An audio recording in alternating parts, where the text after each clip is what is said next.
G'day ladies and gents, and welcome back to another edition of SuperCoach Edge. This time we're back with the old flavour, the old spice, the old mix, the old secret liver herbs and spices, just to theme it with KFC SuperCoach, because AFL SuperCoach, it's back on the agenda ever so briefly because today they have released the 2024 team picker, so we are super excited about that. But of course it comes with a little asterisk. Of course, we are yet to hear from SuperCoach just as to how they're going to combat the round zero or opening round, whatever you want to call it, along with the early bye rounds. So really, this is just virtually us jumping in, scratching an itch, because let us tell you, we certainly have an itch to scratch. And of course, we're gluttons for punishment. Bring out the gimp. What we want to do is just go in there, jump in, have a look at the, how it shapes in terms of pricing, the best value players, which I've just had a quick look ever so briefly, and it looks like there's a whole heap of value clumped together in the defensive area of our sides potentially. So we'll have a look at that and roll through some of the options that we have. But as I said, we won't be able to go into too much detail around strategy just because, we're still yet to hear as to how SuperCoach will be combating round zero, which you might have heard if you play AFL Fantasy, you would have seen, of course, that they have already come out with a bit of a strategy in terms of how they're combating it. So I'll just roll through that, which might give a bit of an insight into whether or not SuperCoach sort of align themselves with this as well, which I don't mind what they're doing, AFL Fantasy. So I'll roll into that. So their key features are that round zero or opening round won't count at all. So they're actually just scrubbing it from the agenda. But the one caveat to that is the players that play in opening round, their prices will actually be impacted depending on how they perform. So that's sort of one strategy, whilst they're not sort of, taking too much notice of round zero, we'll call it, just for ease. They are implementing a bit of a change in terms of pricing off the back of those guys that are playing. But outside of that, of course, there are the bye rounds, the early bye rounds, we'll call them, in rounds 2, 3, 5, and 6. And what they're doing is they're not actually allocating any extra trades across those rounds, but they are allowing for teams to play their best 18 players and for the best 18 scorers to count towards their weekly score in those rounds. And then for the, traditional buys later in the season, rounds 12, 13, 14, and 15, they're going to be giving an extra trade for each of those buy rounds. So I don't mind their strategy, especially the one where they're actually not paying any attention to round zero. I'm a bit up in the air as to whether or not I agree with the changing in prices off the back of those players that play in the opening round or round zero. But that's kind of the way that they're combating it. So we might see a similar sort of thing with SuperCoach, but we will have to wait and see there. To hear word from the powers that be at SuperCoach HQ. So let's have a quick look at the team picker. Without further ado, of course, Liam and I will be reconvening, of course, in the new year, and we'll be kicking things off officially. As I said, it's a bit hard to sort of strategize and come together collectively, and go through, in a lot of detail until we hear more word. So without further ado, if you are a SuperCoach Gold member, you'll see here, gold member, once you go into your team, and this is a flashback to, of course, the season gone and my team and how it finished up, but along the top here, you'll see a little button, 2024 team picker, just on the top right-hand corner there. Click that, and that'll take you through to the team picker page. So here we have it, blank slate for the first time heading into 2024. It's always refreshing to see, and gee whiz, I've got itches all over, but geez, I'm scratching these itches already. So let's have a look, first and foremost, in the defense, and probably goes without saying, Nick Dacos, little Nicky, he's going to be on the agenda for most people, no surprise there. So we'll put him in there, $650. It might look like he's a pretty expensive player, but wait to see the expenses related to those midfielders, especially Bont, who's actually a whopping $700K plus. So in comparison, Nicky Dacos obviously got injured towards the latter end of the season, and probably a blessing in disguise, because who knows, his price actually might have been a bit more inflated had he played those games compared to what it is at the moment. So we'll whack him in there. The one thing here, and we would have spoken about it on our socials when they released the, I guess the positions and position structures. Of course, as you can see there, if you hadn't seen it yet, is Nicky Dacos has kept his defensive midfielder DPP status. So that's super, super handy. And it's a bit of a strategy, I think, this season especially, and probably silly to say now, but you'll see very, very soon once we start constructing our team, that I think there is merit to actually playing Nicky Dacos in the middle because of the amount of, I guess, value that we're going to have here in defense. So we'll roll through this in a moment and you'll see it come together. But we'll stick Nicky Dacos as the first selected player in my team as it stands. So we'll keep scrolling down. I don't mind James Sicily. He was negated largely in a few games late in the season, but I still don't mind him. But again, I kind of have a big rule against selecting players that, at the higher price point, which is funny to say considering that I've just selected Nicky Dacos. But ever so briefly, I won't go into great detail about it, but I think, as we all know with Nick Dacos, no matter where he's playing, if he's in the middle, if he's in defence, if he's pushing forward, even kicking goals, he's able to, have at least, he's got kind of a high floor, and that's one thing that we love about Nicky Dacos. So that's kind of an exception to the rule when it comes to Nick Dacos. Tom Stewart, I don't mind. Lukey Ryan, I'm not a massive fan. I've never really have been, but to his credit, performed well last year. But as we know, and I spoke about it ad nauseum last year, is there were stages there where he was actually thrown from being an intercepting defender, a loose defender, to then being required to play as more of a lockdown defender. So kind of a bit of, I guess, inconsistency there, largely with Luke Ryan's game. Jackie Sinclair, not a massive fan this year. Dan Houston, Nick Newman. Harry Cecil, there is word that he may play more forward this year. So I don't know about selecting him in defence as yet. Obviously, a very, very high price point there. If he's going to play back in defence, I think, there's merit to selecting him. But my old boy from my mob, Zachy Fisher, I reckon he might be playing that similar role to, I guess, Jack Zeeble, what he had over the recent seasons for North. We'll keep scrolling down. I don't mind Jordan Ridley. Again, I selected him last year. Liam had him twice over, the poor fella, and got injured both times, concussed, and what was the other injury? Shoulder, potentially, knee. But Jordan Ridley, I think he presents a fair bit of value here. Now that they've got Ben Mackay as a genuine lockdown defender, I think it does free up Jordan Ridley a bit more. Again, once Liam and I reconvene, we'll talk about that in full depth, especially with Liam being a Dons man himself. But he's on my radar at the moment. Now, Hayden Young, we saw he was an absolute revelation last year when he was moved.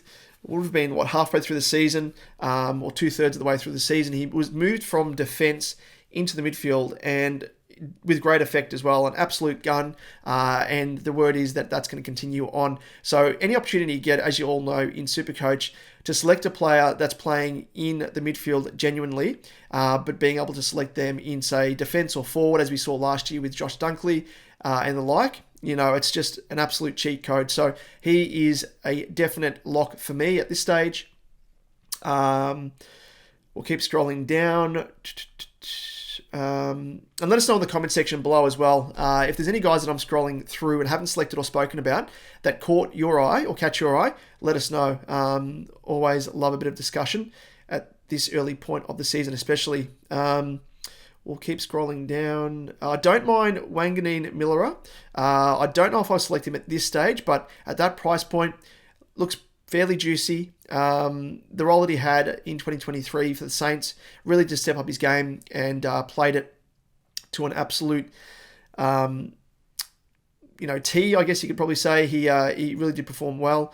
So I don't mind NWM, but we'll keep scrolling just in case there's someone else that catches their eye. With it, I don't mind either. Without Shannon Hearn being there, the actual absolute pig that he was at various stages for the Eagles, I think Witherden will step into that role. We saw ever so briefly when he was at Brisbane, he had that virtually that similar role, but just couldn't find consistency in his game. I think consistency is the big thing that is lacking in Witherden's game, and I think he's still struggling with that largely at West Coast thus far. So he's on my radar, but I wouldn't select him at this stage just yet. We'll keep scrolling down. Lockie Weller only played 9 games due to injury. Could be a little bit of a bargain, but there's more bargains to be had, I think. Now, Harry Himmelberg, he is another player that he came out actually and had I think it was at a press conference, or the media asked him a few questions at an open training session or something, and he came out and said, or he might have been on radio actually, but he came out and said that this is the first preseason that he's had where he's training in defence, and he's like, just to summarise, he virtually said that there's going to be no question this time around as to whether or not he's going to be playing forward or in defence. He's come out and said he's playing into defence. So I don't mind him at that price, so I'll keep him in there for the time being, but that may change. But I don't mind Himmelberg because we know what he can produce when he's playing that intercepting role in defence, which I think he probably will have heading into 2024. Let's continue on.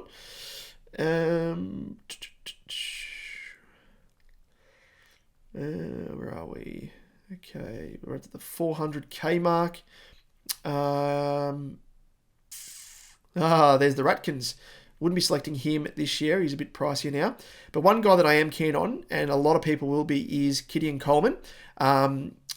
We saw when Daniel Rich wasn't in the Brisbane Lions lineup, he actually relished quite well, playing that intercepting role, playing the the port of call when it comes to taking kickouts, predominantly for the Lions, and playing sort of as as I said, intercepting defender, but also that loose man in defence, that sort of quarterback as they like to call him. So I think there is a real opportunity here for Coleman to step up his game, step up his average, and potentially average close to an 85, I reckon, if not 90. That's probably a bit too optimistic, but I think at this stage he does offer fair value in defence. We all know that he does come with a bit of a worry around his body. He has struggled with injury at various stages of his career, but hopefully he can get on top of that and provide a bit of value. But I think it will be, offset by the fact that if he is highly owned, which I think he will be,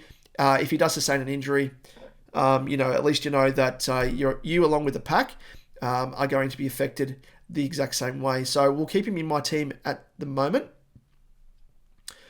We saw also, just speaking to Coleman, Wilmot also played that role at various stages when Coleman wasn't in, and actually looked pretty good as well. So it's sort of up in the air. Maybe they go down the route of Wilmot instead of Coleman, but I think from what we've seen with Coleman, and they're kind of grooming him into Daniel Rich's position, I think there's a good opportunity there for Coleman.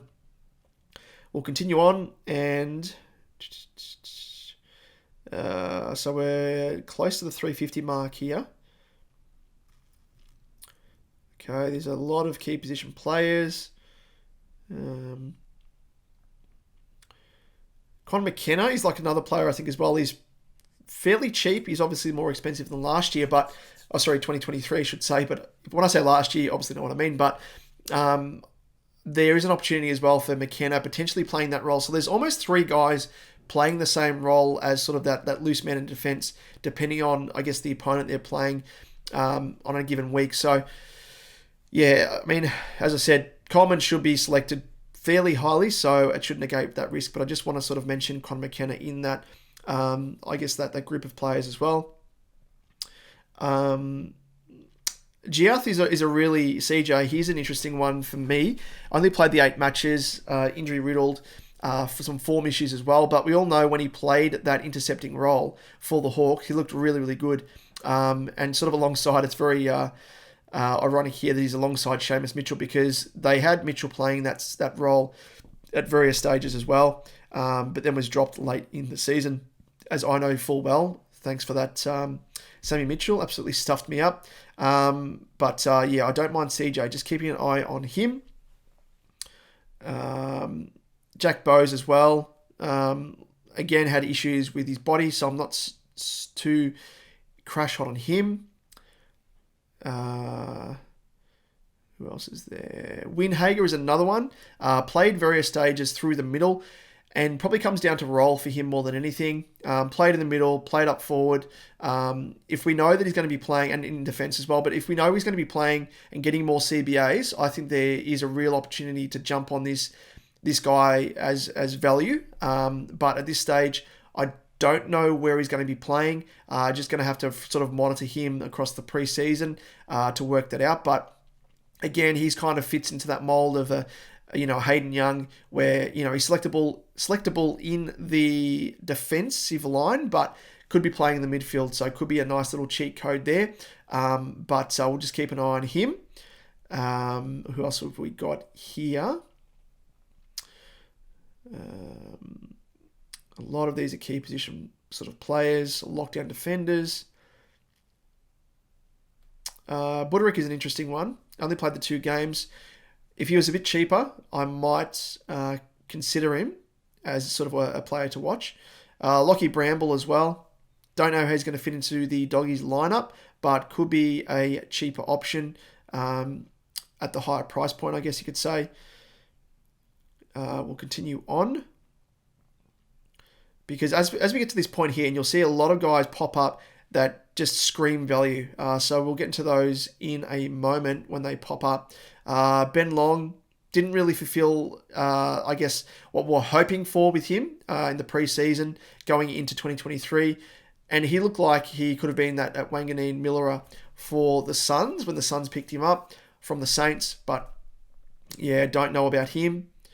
Continue on, of course. Hamling, is he going to be probably more so a lockdown defender for the Swans, so probably look elsewhere. Okay, now this guy here, Heath Chapman, he has been touted to play more along the wing and potentially at various stages rotate through the middle for Freo. The one thing with Chapman is he was reduced to only 3 games due to injury, and when he actually played, we'll just have a quick, I'll get up another window here. We'll go DFS. What are we doing? Forgot about DFS. Good old DFS Australia. We'll check out how Chapman went, because he played the first 3 games and then went down with injury. And he is someone that I think a lot of people will be looking at. And he's at that price point where he's going to provide extreme value. So he scored a 90, a 70, the midway point of the, where are we? Sorry, so you can see it, just below where I am here. So a 90, a 70, and a 33 when he only played 54% time on ground. So he got injured that game. But if he's able to average around about 70 at that price point of what he is at 251.7k, he's going to be an absolute bargain. So that combined with the fact that he's going to be playing more along the wing and potentially through the middle at various stages as well, I think he is an absolute bargain. So he is almost at this stage a lock and load unless anything changes with regards to his role. But I really like the look of him, as a lot of people will. We'll continue on. Nick Cox is another one, higher price point. Again, I'll have to watch him with regards to his role, and when I team up with Liam yet again for 2024, I'll be picking his brain about Nick Cox and his prospects going forward. Don't know what he's going to average. Probably depends upon his role, but he's one to keep an eye on. Massimo D'Ambrosio. He's now obviously at the Hawks. A watch on him, and as to his role, again, speaking to CJ, if he's playing more as a distributor out of half back, he could be someone that could provide extreme value, so I don't mind him either. This guy here, Zach Williams, we know what he can produce across the journey, and it's just unfortunate that he went down with his season-long injury, because even last year he was looking like someone that could have been a fair bit of value at his price point, knowing what he can produce. So we'll just go up here. So previous years he has averaged, dating back to, we'll go back to 2017 when he started to sort of burst on the scene. He was averaging a 91.4, a 97, 101.6, 85.4 in 11 games in his last year at the Giants. 14 games at Carlton in his first season, 84.7, and then in 9 games in 2022 before he went down with injury, a slew of injuries, poor bloke. Obviously got injured in the preseason of 2023. He averaged a 77.3. So we can really kind of expect him to average around about the 85 mark, which obviously goes without saying at that price point. 216.1k is one of the biggest bargains of the season. So again, speaking to Coleman in relation to injuries and stuff, same thing applies to Zach Williams. If he goes down with injury again, knock on wood as a baggers man that he doesn't, and he actually is able to see a full season because he deserves it. He is going to be quite impactful. And we saw last season, or 2023 anyway, that Doherty, he was playing more time in the midfield, and I think with Zach Williams being back in the team, there's probably more, I guess, impetus for Vossi and co to play Doherty through the middle anyway, and Zach Williams will really be freed up. Sure, he'll have to contend with the likes of Adam Sard as that main distributor out of defence, but Zach Williams really does have that really precise kick on him. Obviously, with Sardi, he's just able to bomb it long, hence the woof every time he kicks it. But nice distributor in his own right, but I think Zach Williams really can solve that spot, and it's something that has been lacking for Carlton's defence. So I really, really love him, and I think everyone should have him in their team, despite the risk that he obviously comes with, again, negated by the high ownership that he will command. So let's continue on. And we have some more bargains coming up here. Dan Curtin, I don't mind him.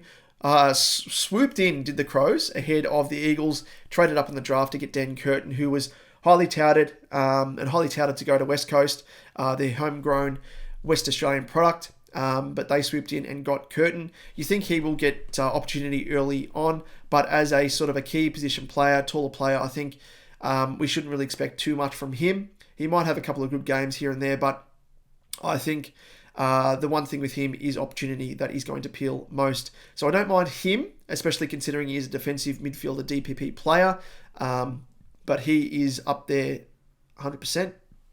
So we'll keep him in there at this stage anyway. Bradley McDonald could be another option as well. We'll continue on. Gibkiss, I think everyone will have him. Injury affected, didn't play a game in 2023, and comes in at that almost, rookie price point here. A bit higher rookie price point, but 150.7k. I think he is an absolute lock.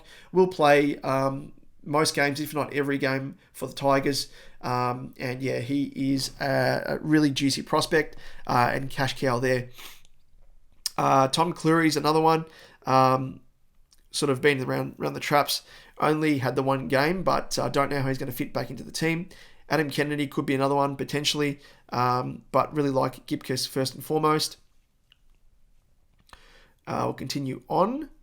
Could be a great opportunity for Jackson Archer. Could elevate his game. So he's a watch as well.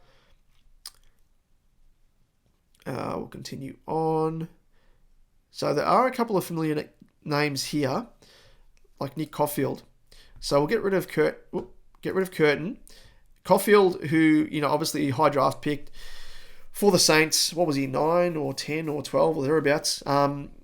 He's crossed over to the Dogs. Hasn't played for 2023. Was out for the season. And really has been injury affected. Hence the reason why he comes in at that 123.9k price tag. So I think he is a lock and load. The Dogs went out and got him for a reason. So I think there is an opportunity there for him to play from the get-go. So I do like him. Charlie Dean, we all know about this poor bloke. Copped injury after injury at the Pies and was sort of touted as a rookie selection. So don't mind him. He is one to watch if he can find an opportunity to break in to the Premier's side. Who else is there? Marty Hawes, another one. Obviously, 123.9, very, very juicy. This is the same Marty Haw that was, what did he average? 70 or 80 odd when he was back playing for the D's in 2019, from memory. We'll just bring him up. Might have been a little bit less, but 2019. Oh, there you go. 70.6 was a revelation. And if you look at his stats in the VFL, courtesy, of course, DFS Australia. Fantastic website. Check them out if you haven't already. Can't thank them enough for the amount of stuff that they provide for us in terms of our research. But he was high 25 disposal, playing out of defence for Williamstown. So he is an absolute gun and fills a need for the Ds as well. They really does shore up their defence. But as you can see here, dating back to when he played in 2019 for the Ds, have a look at this.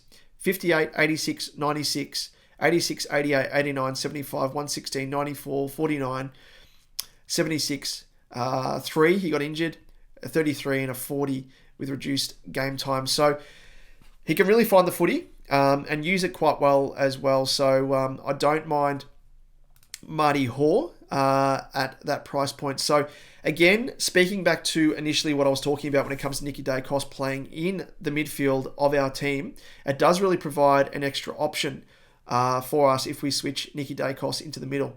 So I don't mind that train of thought. But what we might do is, should we do that now?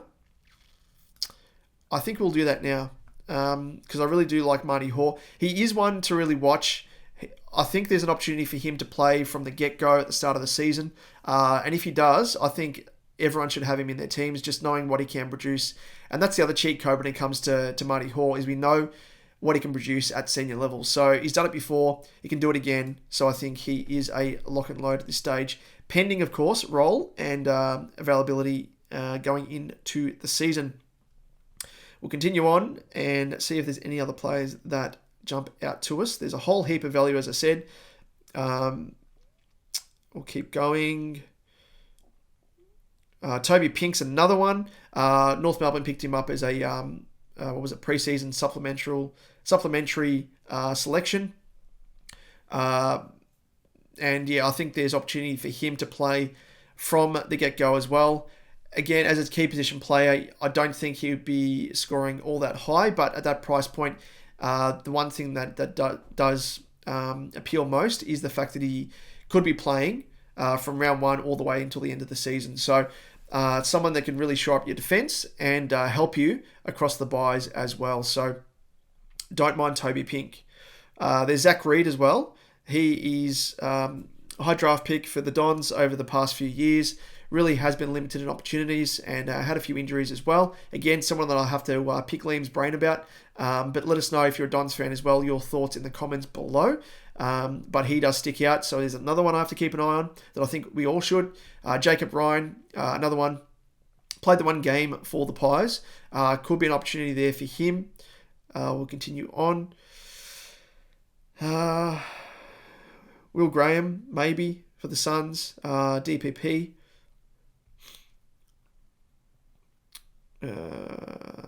Continuing on. Ari Schoenmaker. There's been a little talk around him potentially playing early on for the Saints. And I think I've missed someone, but no doubt I have when I've scrolled past them. But those are a whole heap of players that present as value, as you can see there. So hence the reason why I think a lot of people will be going a bit more shallow, I guess you could say, in defence and spreading out their team with a bit more primos sort of bleeding into the midfield, the rucks and the forwards as well.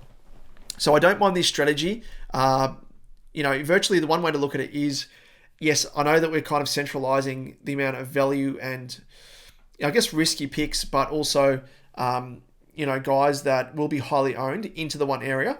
What it does allow us is, as I said, being able to select primos in other parts of the field more often than what we, I guess, have been allowed in the past. But another way to look at it is, if they're not all in defence, they'd be spread out across the field anyway. So it doesn't really matter as to where they are. I know it kind of spreads the risk if they're spread out across the rest of your team, but I think this will be a very, very big strategy, just looking ever so early, of course, without knowing the ramifications around round 0 and the early buys and stuff and how we tackle those. But I think this is going to be a big part of, how people construct their teams. early on anyway. So that is how the defense could shape up. These are just, of course, value picks, guys, that stick out to me. Could change, as we all know, and will change, no doubt. Now, as I was speaking of early in the episode as well, Bontempelli is not just 700k, he's 724.6k. That is an eye-watering sum to pay for. Obviously, you're paying for quality, but again, as I always say, I don't really like to pay for top price on any player. Kind of goes back to the train of thought with Morio's Magic, with Selby, 2-time winner of AFL Fantasy, an absolute gun. That's kind of, his mindset as well. And I really like that because chances are at that high price point, you have to maintain an average of 129.7 in order to maintain that price. And chances of that happening every single game of the season is pretty much 0%. If he has a game below that, he's going to drop. And a couple of games below that consecutively, as we all know, with a 3-round rolling average, his price is going to plummet all the way down. So even though I'd love to have Zibont in my team to start with, he is someone that I think I'll be targeting later in the season when he drops in price, hopefully, which I think he will. Clary Oliver, we all know, the big pink sweaty pig. We all love him, but he's going through a few issues at the moment off field, and I wish him all the best, but I think off the back of that, there's just too much risk when it comes to the pink sweaty pig. So hopefully he's just, can roll around the dirt a bit more in the mud and, recapture the love for the game and can get himself right because he's an absolute gun when he's at his full flight. So wishing you all the best, pink sweaty pig, but we'll be sort of looking elsewhere to start the season. Petrarca, he was a revelation last year, even though, he kind of played a bit more time up forward, especially in the latter part of the season, because I actually owned him. Despite that, he actually averaged pretty well, considering that was pigeonholed up forward. Obviously, it wasn't around the footy to get his contested pill, and was able to actually kick a few goals to his credit and maintain a pretty good average, as you can see there, 119.5 for the season. I don't know if I'll go for him again. Really do like him though, so he's on my radar. But one guy that we all know and love, and Liam and I love this bloke. It's a big square head. It's Rory Squared, Rory Laird. So I think I'll have him in my team. We know what we're going to get with Rory. He's an absolute gun, in and under contested pig. And I think he will be among the higher owned players. Even though he's expensive, he's the 4th most expensive. So a little bit of a cheaper look at him. But I think he may have started. Did he start cheaper last year? He may have, I can't recall. But we'll do a deep dive on it at a later stage in another episode when Liam and I reconvene. Zachary Merritt, we all know he's going to drop in price at some point. He's done it for the past 4 seasons or thereabouts. Started slow, come good after the buys, and just went on an absolute tear. So I think he probably will drop in price at some stage. And I think with Essendon's fixture, they might be facing some... I guess he might be facing some tags early on. So there's an opportunity there for him to underperform potentially below expectations, and we can pick him up at a cheaper price point. And there's the man we spoke of, Nicky Dacos. He comes straight into the team. I think he's the first selected for me. Know what he can produce, an absolute gun. And with that DPP, that's just an absolute bonus and cheat code. Libba, he served quite a few people well. Liam, I'm glad that he's not here when I say this because it's going to be bringing up bad memories. But he picked him up late in the season, I think with his last trade, and Libba went out injured and stuffed him up. But I don't mind Libba. Another year older though, but to his credit, career best season from memory. At sort of the twilight of his career, so an absolute gun. So I don't mind him, especially without Bailey Smith being there to cramp his style as well. Bailey Smith, of course, being out for the season with an ACL, so it does sort of elevate the ceiling for Libba. Jordan Dawson I really like as well. 115.9. I picked him up sort of halfway point of the season or thereabouts at a really, really high price point, and it was after the point that I got him that he actually started to sort of decline down. So, and he's sort of more renowned to be an absolute, gem of a kick. But when I picked him up, I put him off his game, I think. He ended up dropping down even further in price, and people picked him up for an absolute bargain. But 115.9, we know what he can produce for the Crows, and I really don't mind him. But I think it's kind of between Dawson and Laird for me. But yeah, you could probably have both, I think, but at this stage, I'll stick with Rory squared. Zach Butters, another gun. I'd love to have him in my team. Alongside, now this here is probably, it's 3-4 players that I'd love to have. And I think the one guy that appeals to me most is LDU. And started with him last year. Last year, did we start with him? Yes, we did. Liam and I. And we, or did we bring him in? I can't recall. It's a long, long season, a long while ago, even though it's still this year, 2023. But he is someone that was sort of in that bracket alongside Tom Green to step up his game. Tom Green obviously did. And LDU started like a house on fire and then copped a calf injury, a foot injury, hamstring injury. And it was only really in the latter part of the season where he started to really recapture that form and take another step forward in his career, which, as you can see here, so he returned in round 16 and scored a 94, 134, 129, 133, 127, 106, and a 125. So I think it's a saving grace, and he's actually underpriced considering that sort of middle part of the season, where he was battling with a bit of form and injury, more so injury, 90, 72, 59.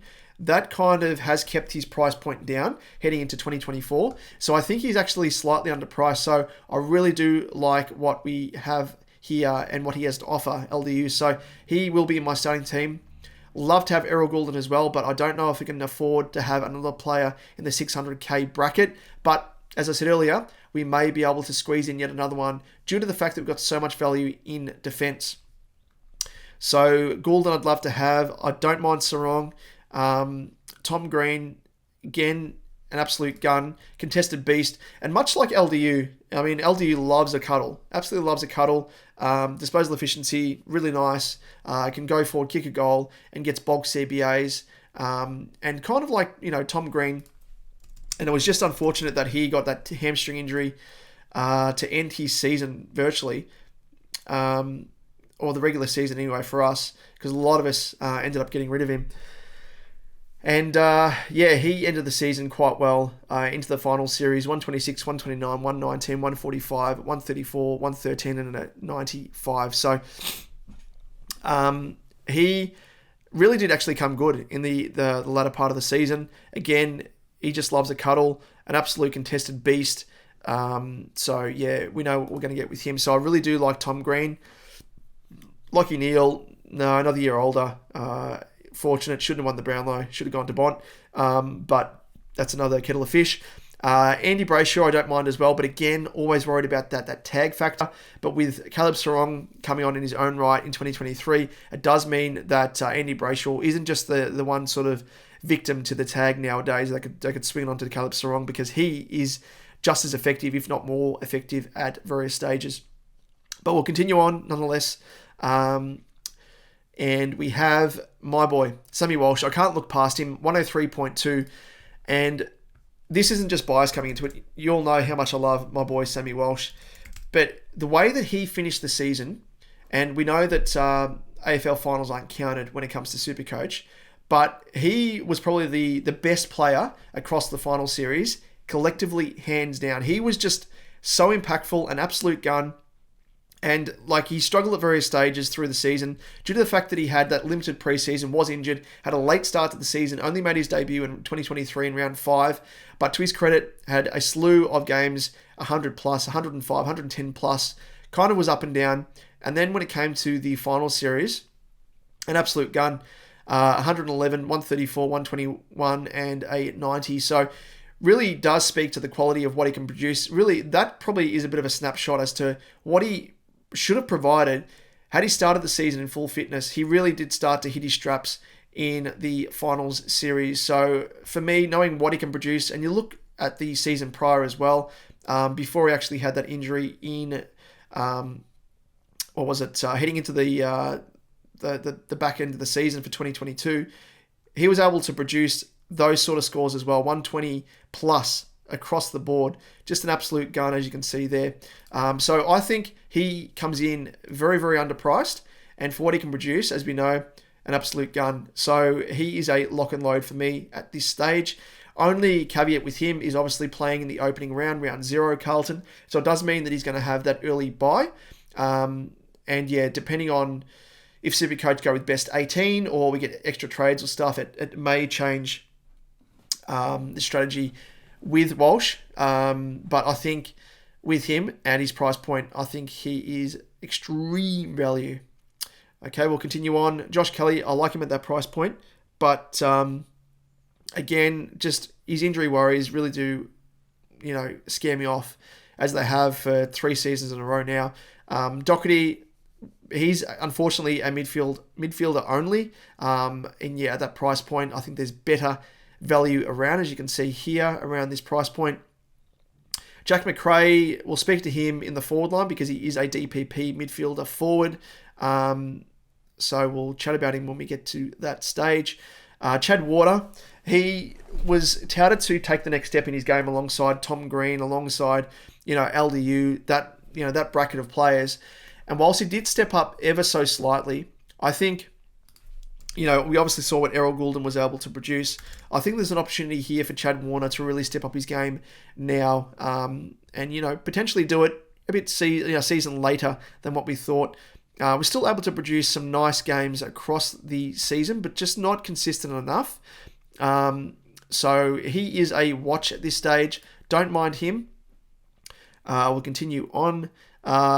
Duke Nukem, he could be an absolute smoky. At that price point, though, I don't know if I'll be able to take the risk or be willing to. Took Miller, really like him. When Stephen King was the interim coach, he was playing more as a forward and a tagger, and wasn't such a big fan of that, but he actually did play a bit more in the midfield towards the back part of the season. So kind of recapturing what we know the running man Took Miller can produce. So where are we? So yeah, his last 3 games of the season was thrown back in the middle, and he scored an 82, 104, and 86. Probably still a little bit underdone, considering that he was coming back from a knee injury.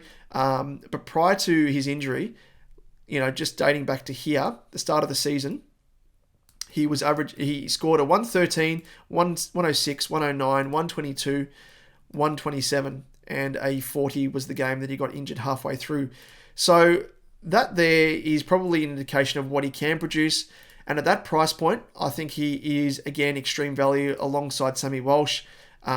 So, yeah, I think with Dimmer Hardwick at the helm, I think he's going to just say, mate, Dimmer doesn't tag anyway, and I think he's going to know the strengths of Took Miller and what he's got at his disposal here. So I really do like Tookie Miller, the running man. So I'll whack him in my team at this stage. Then we have Jack Steele as well. Again, another guy.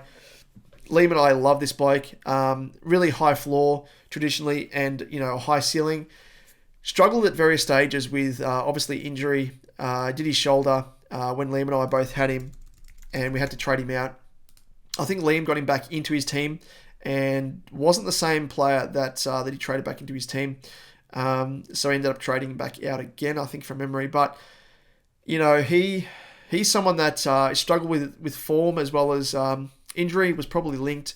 But yeah, I don't know if I'll go for him this season or 2024, but he's still on my radar nonetheless, because he does present a fair bit of value, considering that, have a look up here, knowing what he can average, which is a massive discrepancy dating back to 2020, 120.6, 126, a 109.8, and then a 96.4. Both of the previous 2 seasons have been injury affected. So there is a reason as to why he's sort of declined and fallen off a cliff, so to speak. So I really do like him as a value selection. But we'll continue on. Where are we?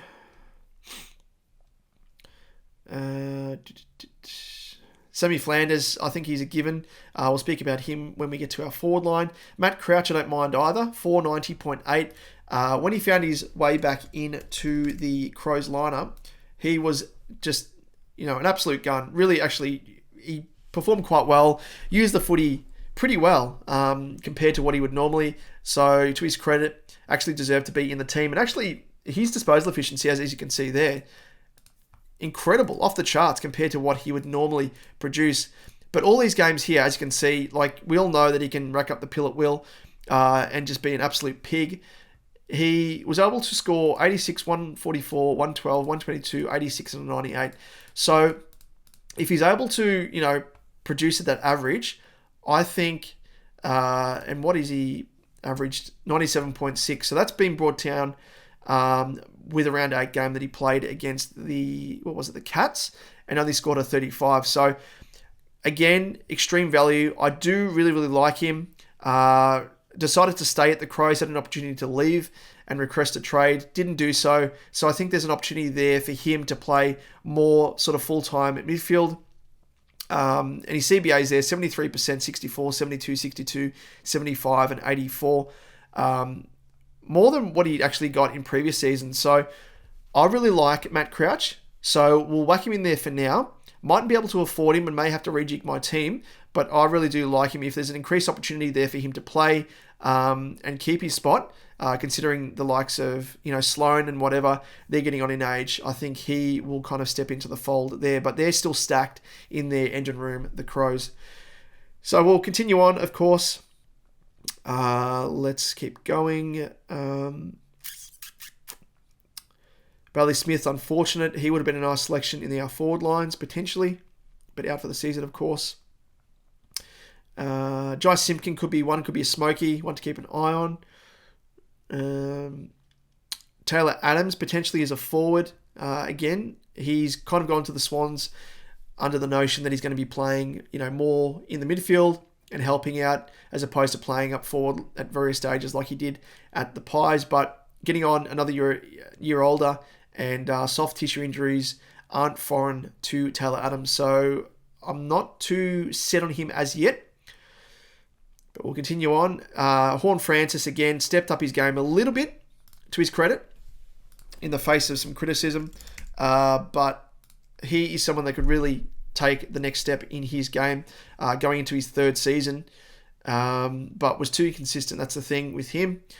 Disposal efficiency really does let him down most of the time, surprisingly. But contested beast, and we'll probably wait to see if he has any consistency in his game before I'd have any confidence in selecting him. But he is one to watch.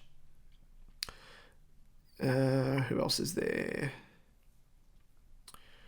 So there's quite a few players to select from here. Finn Callaghan, maybe. Could be a smoky. Will Phillips. Josh Ward, another one, smoky. But kind of at that price point that's very, very awkward. Scroll through. Xavier Dersma. This bloke with a point to prove, coming from Port to the Dons. Could be playing more in the midfield as well. He's shown various signs across the journey at Port. To actually come on and be that player that, he was highly touted as being when he was drafted by Port. But he's only averaged, low 70s when he's been at his peak, and really has struggled for game time due to injuries largely, more so than anything else. But played in the wing in 2023 largely, and really was in and out of the side. Yeah, could come on, could be a value selection, but probably high risk, high reward there, and too much risk for me. Probably a bit too soon to be jumping on Wardlaw. I think maybe next year in 2025. Next year after next year. We'll keep going on. Fiorini, probably more of a fantasy pick. Had an opportunity to go to the Pies, but didn't go. So maybe the Suns have, I guess, promised him a bit more game time, a bit more CBAs, but one to watch, of course. We'll keep scrolling through. Again, let us know if there's any plays here that I've scrolled past that you'd like mentioned or discussed, which Liam and I will do at a later stage. Dylan Stevens, ex-Swan, going to North for more opportunity. Could be a nice value selection. Could be a bit of a smoky. Spoke about Windhager in defence. Will Brodie, he's kind of no man's land. And at that price point, too much risk. Paddy Dow, Willie, my old boy. crossing from Carlton to the Saints. Will he actually produce? Will he be able to take that next step in his game? Showed quite a few promising signs across the journey in 2023 when he got opportunity. So could be a smoky, but awkwardly priced. Angus Sheldrick, we know what he can produce, this young man. Only thing with him that we know is that he was kind of rotated off the bench a fair bit. I don't yet think he has the fitness to play through the midfield full time.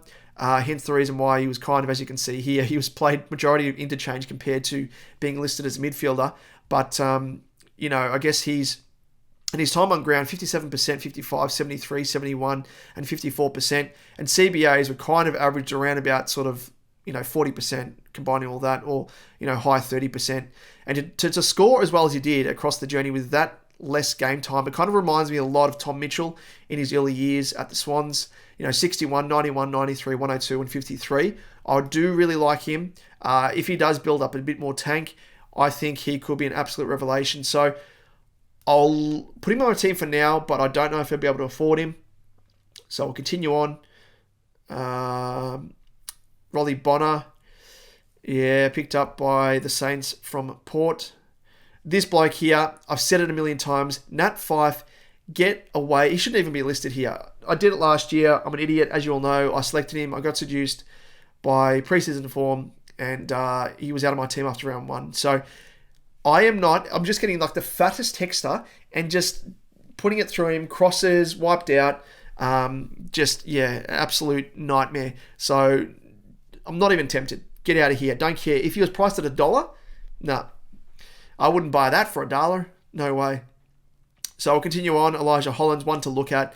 Don't know how he's going to fit into my team's lineup at the moment. Probably play more off sort of a high half forward role, pushing into the midfield at various stages to give relief to the likes of, Walshy and the like. But yeah, at that price point, could offer something. Could be a higher priced cash cow, but too high price for me. James Harms, maybe, potentially, at the Dogs now. But we'll continue on. Dev Robertson, I like him more so as a forward. So we'll look at him when we get to our forward line. Likewise, Satis as well. I spoke about Nick Cox. Who else is there? Harley Reid, yep, obviously factor him in for a forward line spot. Colby McKercher, high draft pick. I think he was pick 2 for North, and you expect that he's going to be getting an opportunity from round 1 next year. So I think he's going to be one of the high demand cash cows to have in your team. So he comes in. Here's the old boy Campbell Chesser. He could be a bit of a smoky, as funny as that is to say. It's coming into his third season now. So could offer a fair bit. Jackson Mead as well. He's been around the traps for a fair while. Could he take a next step in his game? One to watch. Both of these guys here. Zane Dersma, forward line. I think I'll select him as that cash cow as a mid forward. We'll continue on. Rolly Sanders I really like as well. I think without Bailey Smith being there, with Baz Lenker being out for the season, I think there's even more opportunity for Sanders. Even if Baz Lenker was there, I'd still have a bit of confidence in selecting Sanders as a cash cow off the bench. Higher priced, of course, but I think he comes with a fair bit more job security now. And I think he averaged something ridiculous, like 140 or something off the charts, SuperCoach points in the under 18. So, absolute gun. We'll continue on. I spoke about Dane Curtin. There might be a bit more value with other guys in terms of what output he could produce. He's got the job security, I think, but his output will be lacking. Don't mind Matt Roberts. We jumped on him, of course, performing quite well, and he had an opportunity until he got injured. So I don't mind Matty Roberts. Darcy Wilson been spoken about as a potential debutant early on for the season for the Saints. Likewise, Jackson Binns has been having to sort of, plough his trade in the seconds, despite the fact that he's been off the charts. It was kind of a bit. I think he was a bit unlucky to not get an opportunity late in the season for the Baggers, but he is definitely one to watch and one that is really high on my watch list. In fact, you know what? Could I put him in now? We'll put him in for the time being. Jack Carroll is another guy as well. Only played the one game in 2023. Showed some few signs in his debut year, but I don't know how he's going to come in. He did play a few games of high quality in the VFL, but again, if Binsey wasn't getting the game, Carroll was always sort of next in line.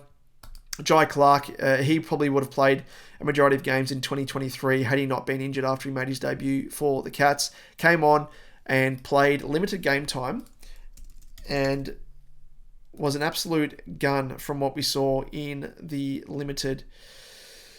So 25% game time, 26% CBAs, and yeah, he had 6 disposals and 5 tackles in that little game time. So I think what he can produce is, it kind of dictates that he's going to be one of the more highly owned cash cows heading into the year, and probably it will be a starting selection for the Cats from the get-go. We'll continue on. Jeremy Sharp I really like as well. Mature age, obviously picked up from Gold Coast. Does he play? Could be another Will Brodie, potentially. The good Will Brodie that was in his first season at Freo. So I do like him as an option, but it does mean I have to squeeze out one of these guys. Maybe Binsey, because I don't know if he's going to play from round 1, whereas Jeremy Sharp may. Josh Sin's another one, going into his, 3rd season now. Should get more opportunity. Cooper Stevens coming from the Cats. Didn't play a game last year for the Hawks, but again, another one. Jacob Ware? Who knows? Who knows if he's going to play from the get-go at this stage for the Giants.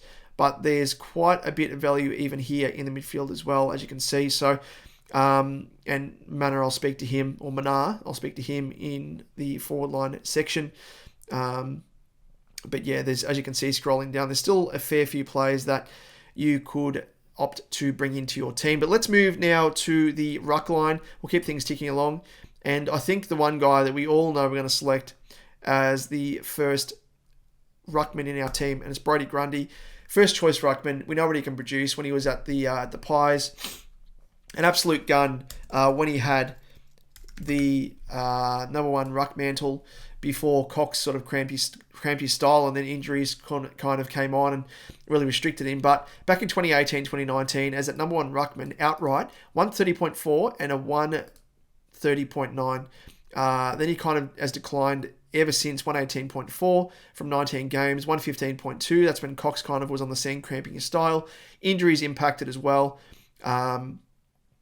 And averaged a 103.5 from 6 games in 2022. And then his first year at the Ds, ended up being his last year at the Ds as well with 86.2, playing more as a forward and relief ruckman. But, when Gawn went down with injury and Brodie came in to the team as that outright ruck, you can see there, like what he can produce, 143, 144, and 128. Outside of those, so these were the 3 games where he played as the first choice ruck for the Ds when Gawn was injured. Outside of that, when Gawn returned, he went back down to averaging around about, 80 odd or thereabouts. So he's someone that we know what he can produce, and there's a small snapshot there of what he will produce, I think, when he's at the Swans in 2024. So he is hands down. He should be in every single team, I think, and probably one of the bigger value players outside of these guys coming back from injury like a Zach Williams or a Heath Chapman. So he is a lock and load. The other player that I'm looking at in terms of, opportunity-wise is Tristan Cherry or Zeri. Without Goldstein there, Zeri, I think, will come in as that first choice ruck. Was injured, only played the 9 games. He did struggle with consistency, unfortunately, and was sort of copping a bit of flack off the back of that, just in turning over the footy when he had it, and not doing enough around the ground really as that first choice ruck. So if you can sort of iron that out of his game, I think he could be a nice little revelation. And, what he kind of has produced, across the journey where, he came in, started the season, got injured, came back round 17, 102, 75, 88, 88, 90, 70, 57 and a 51. All from, look at that, it's like, especially these discounting the first 2 return games, he had 32% CBAs, 38, 43, 34, 52, and a 61. You'd say that once the CBAs and sort of the ruck contest percentage goes up, I think we should see him pushing closer to that sort of 85 to 90 plus mark that I think he can potentially reach. So yeah, the one thing with Cherry is that again, increased opportunity and that prospect of him taking his game up another level. So I really do like him as a value option. I know a lot of people are looking at Maxi Gawn. He is probably value considering he is behind the likes of Tim English, Marshall, Briggs, even Witts, Darcy. So I don't mind Maxi Gawn as well. But again, another year older. He doesn't have Brody Grundy there cramping his style. Not that he really ever did. But Maxi Gawn, we'll whack him in there for now. But Cherry, I think, is someone that I want to keep an eye on. And I would happily get rid of Gawn for Cherry in order to afford me a bit more cash to, if I want to sort of reach to a higher premium option. And we'll continue on. We'll scroll through this list here so you can have a quick squeeze for those of you that don't have SuperCoach Gold. Ivan Soldo is another value option potentially. Does he take the number 1 ruck mantle? He was recruited from Richmond by all reports because of that. But he does have Jordan Sweet there as well, who they picked up from the Dogs. So I'm not too confident that it's going to be an outright sort of number 1 ruck mantle as yet for Soldo, but I don't mind him. When he did play outright ruck for the Tigs, when Nankervis was injured, he actually did perform quite well.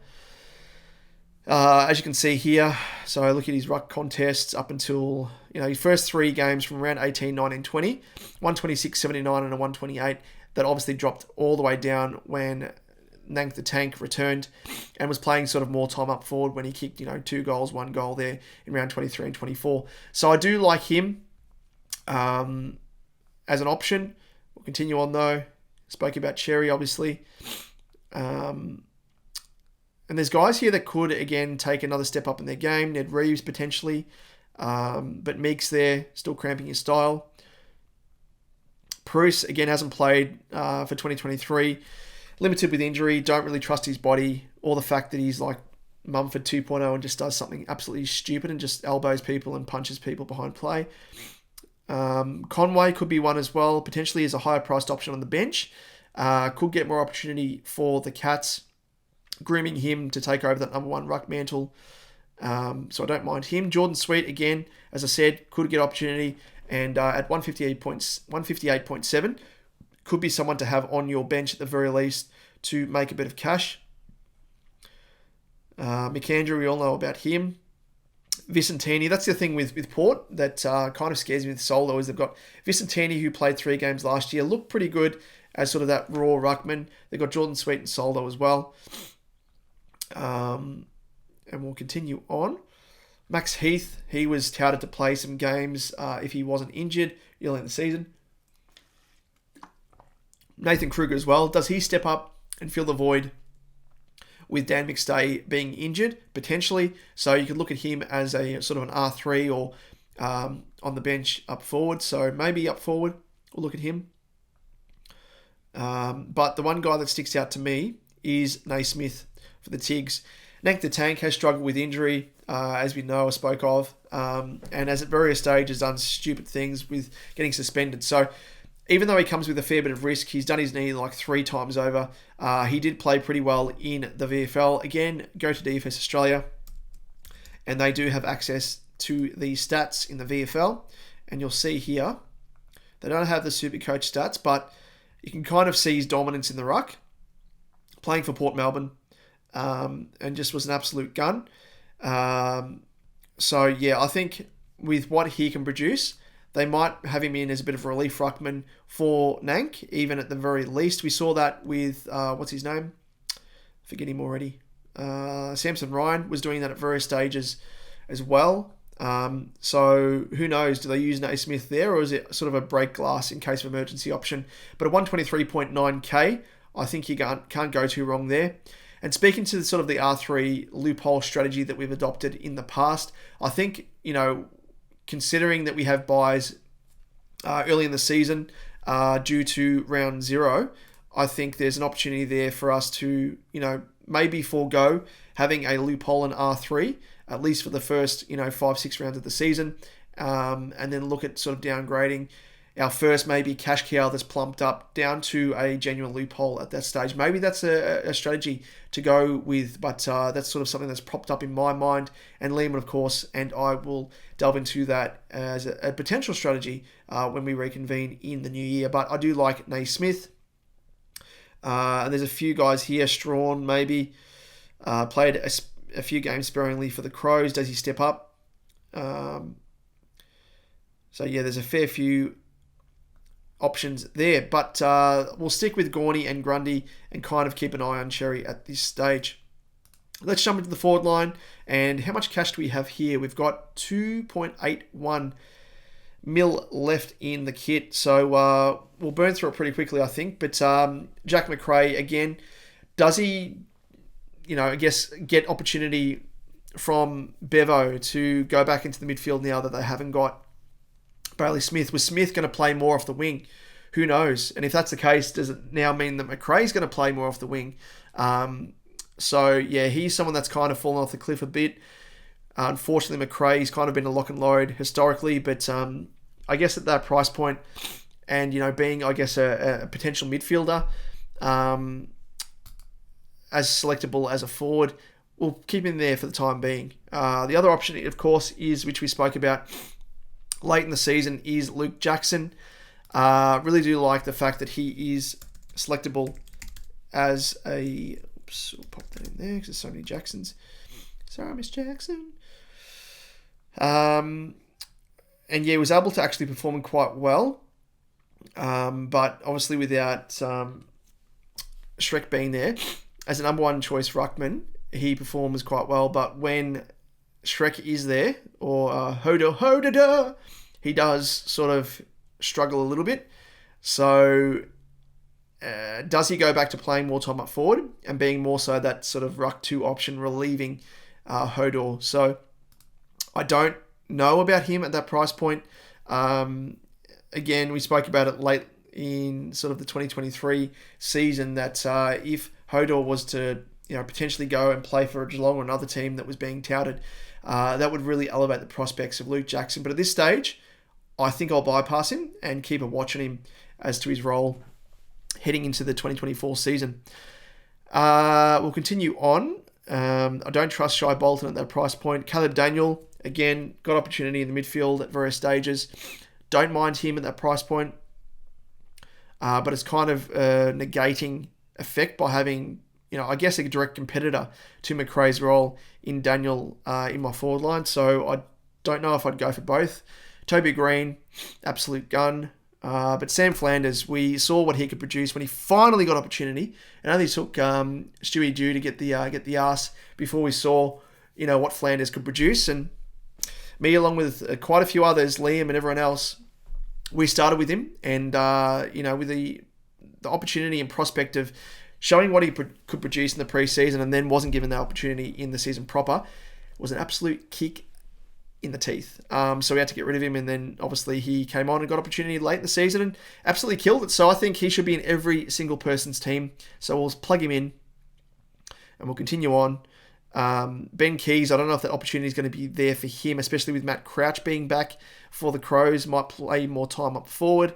Bailey Smith, we all know he's out for the season. Would have been a nice option potentially. Mitch Owens, don't mind him, but again, key position players, I kind of... Liam and I, we speak about it ad nauseum.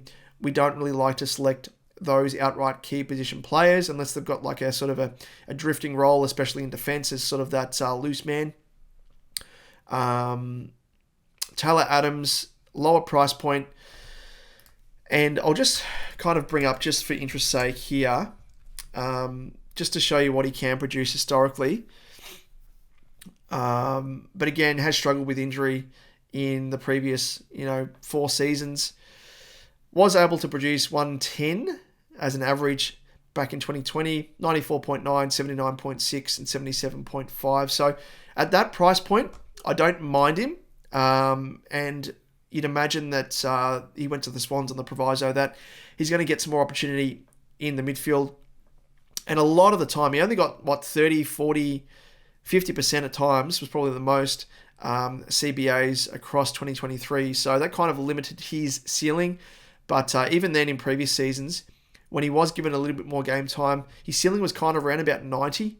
And another year older comes with it the greater risk with soft tissue injuries that he has had across the journey, especially in recent times. So I don't mind him at that price point. If he can lift his average up to a 90, I think he's worth it, especially with the DPP eligibility there. So I'll plug him in for the time being, but I'm not sold on him 100%. So we'll see if there's any other players that stick out. Jai Caldwell, maybe. Don't mind him. We'll continue on. Who else is there? This bloke here, Zach Fisher, the old bagger. As I said, he's playing and groomed to be reportedly playing in the vacancy left by Jack Zeeble, coming out of defence, and I think he will be that distributor. Did play that role sort of late in the season for my mob in Carlton, and did it with absolute effect. So you'll see here, where are we? So came back in, virtually round 21, as you can see there. Played centre half back predominantly. Scored a 126, a 53, and a 96 and a 61 from limited game time. And didn't really have a stranglehold on the kickouts, as you can see there, which I think he might for North Melbourne, which, as he does, and as we all know, it's kind of a cheat code there, getting kickouts. So I really do like him at his price point, and really hasn't averaged that well across the journey. The most he's averaged is a 73.5, his highest average historically in 2022. So, yeah, if he's playing that role, I think I'll take the punt on him, and I think a lot of people will at that price point. So we'll plug and play there for now. And we'll keep scrolling down. Hopefully I'm not going too quick for those of you that are tuning in. Again, if there's any players that stick out, let us know in the comments section below. Bailey Humphrey was a bit of a revelation. Higher price point, forward only. Yeah, not too crash on him. There's quite a few options here.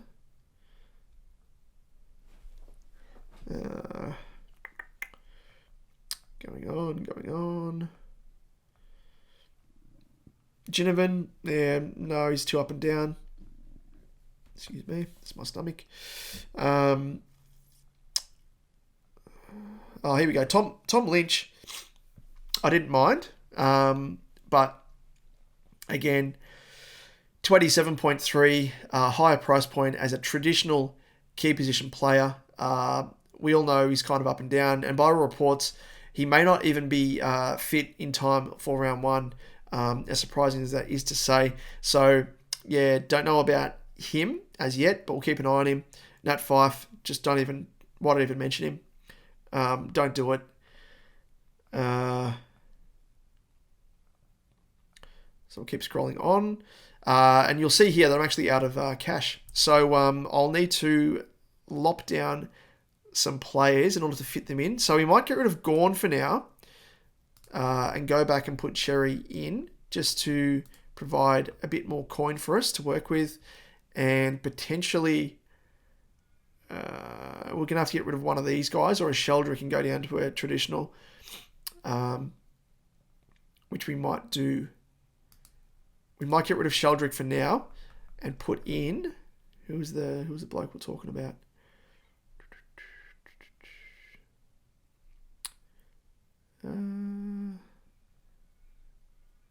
We might put in Jackson Binns, maybe, or Darcy Wilson, or a Curtin. We'll pick one of these guys anyway. We'll just whack in Jackson Binns for now. And we'll go back here just so we've got a bit more cash to play with. And I think from here, they're all going to be rookies anyway, so we'll just scroll down Where are we? Where were we? So I was losing track of how much coin we had, and I looked up and I was like, wait a second, they're all grayed out, which makes sense now because I had 0 coin in the bank. Alrighty, so we're here at this point where we were before, because I remember that bloke named Nat Fife. Haunting my memories yet again. Okay, so there's Satis that I don't mind. Sorry, I've gone past Dev Robertson. Don't mind Dev as well. Should, please, old man Fags, give this bloke opportunity in the midfield. Again, that's kind of the one sort of caveat with him I'm a bit worried about. Do we take a bit of a gamble on him? Maybe. We'll put him in there for now. But I do like Satis as well. Averaged a 55 from 4 games for the Dons. He's also a mid-forward. Jack Billings could be one to look at. Could be a revelation, knowing the talent that this bloke has. So if he does play round 1, I think he might be someone to consider. But we'll continue on. And we'll look at Jack Hayes. Only played the 1 game due to injury. Could be someone that you look at, but probably a little bit too pricey for me. Harley Reid, I think he's got to be in your team. Should play every single game if he's fit. Knock on wood, this poor bloke's copped a couple of injuries and niggles across the, post-season, pre-season, if you want to call it that, early pre-season, in his early training sessions at the Eagles. So hopefully he's fit, but I think hands down, knowing what he can produce, an absolute gun at junior level, do like the look of him. Does hamstring us, though, in terms of the amount of cash we have to spend. So we might have to maybe get rid of Taylor Adams at this stage and maybe go for, we'll put Zachy Fisher up there. And we may have to look at another rookie priced player. Where were we? We're down to here, weren't we? Yeah, Dev Rob. Satis, I don't mind. Billings. So there's quite a few plays here. Zane Dersmer, I think, should play most games for North. Highly touted junior. DPP mid-forward. Speaks for itself as well. We'll just keep scrolling down. Fantasia. Don't know how he's going to go. If he's going to be fit enough. Again, comes with too much of a risk for me, as he would with a lot of you folk tuning in. Finn McRae, he's touted to play early on. Brandon Ryan could be another one as well, across from the Hawks. Highly touted from the Hawks. They didn't want to get rid of him, but they had to give him up in order to get back old man, whatever his name is, returning to the Hawks. Sonzi, yeah, he's one for the Tigs. Spoke about Darcy Wilson. Cadman's another one. Should play most games. Jacob Bauer, another one for the Tigs. Josh Carmichael. But I think we're going to reserve this spot. And Sam Darcy, another one.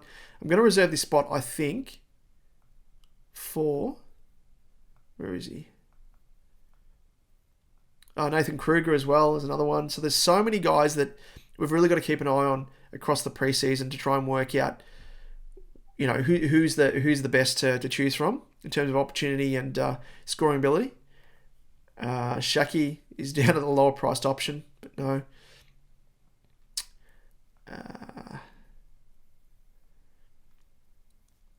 Situs as well, still I'm surprised he's actually on the list still. But yeah, there's quite a few, as you can see here, players to go through. But I think I'll be going with Sean Manar. I think that's how you pronounce his name.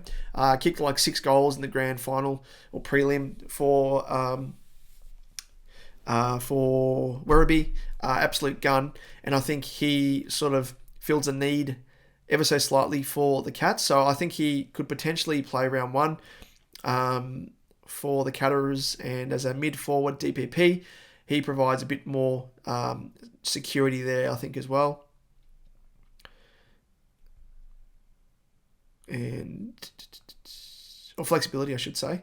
And that is the end of the list. Where are we? Sorry, you folk can't see the full screen here for some reason. Apologies for this. Let me fix this up so you can see it. What am I doing? There you go. Should be able to see that now. That's the full list of players that I've scrolled down to. But yeah, that is pretty much that. I think the other player that I was looking at was it Buderick, maybe? He's more expensive. He's cheaper in AFL Fantasy compared to SuperCoach. So no, he's not an option. But that's pretty much that. Again, there's so much to play out, obviously, when it comes to locking players in, working out a strategy and whatnot. So yeah, it's going to be an interesting one. Let me just zoom this in so you can see it a bit better. Sorry, I'm just playing in the side here with OBS. And there we go, as you can see. So 79.8k in the kit. And the strategy that I've gone with, as you can see there, gone a little bit bare in defense just because of the amount of value that we have there.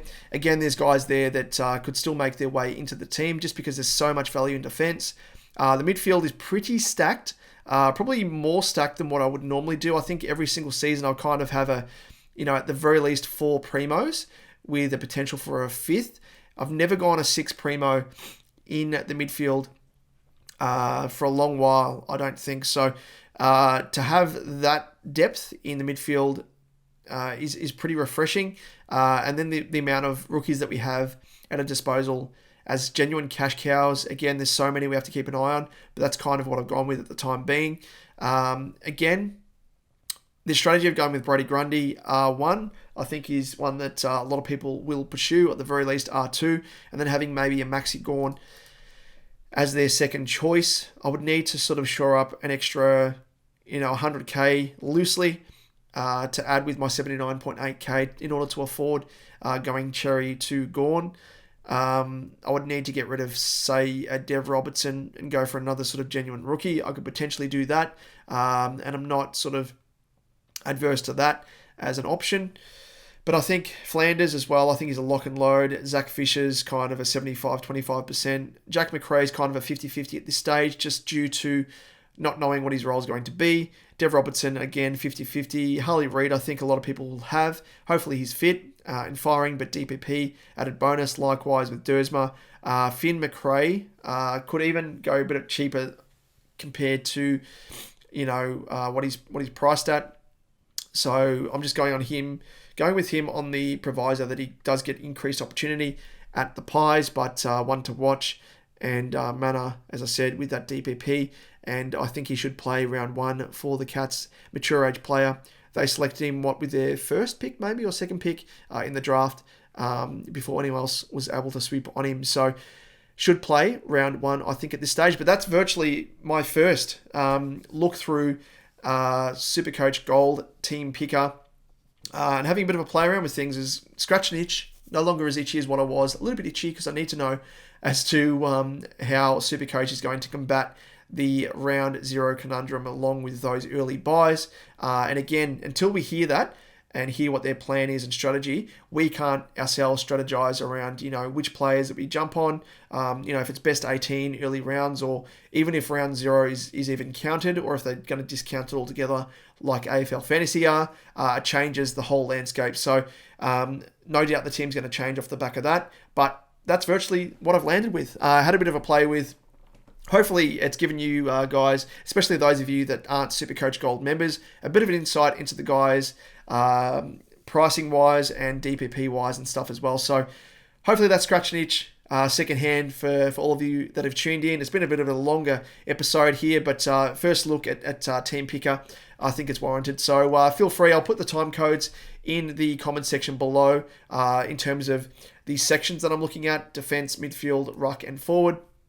But yeah, as I said, if you've got any questions, comments, leave them below. If there's any guys that I've sort of bypassed and haven't or missed potentially, let us know in the comment section below as well. But Liam and I, as I said, will be reconvening for the official launch of SuperCoach Edge for 2024 in 2024 in January. So look out for that, and we'll be jumping back into the, I guess, the cockpit, as it were, both of us. And yeah, Liam has a whole heap of stuff to sort of look forward to in his own personal life as well.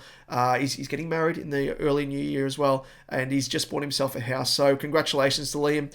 Hopefully he doesn't mind me mentioning that, but a lot is happening in his own world as well.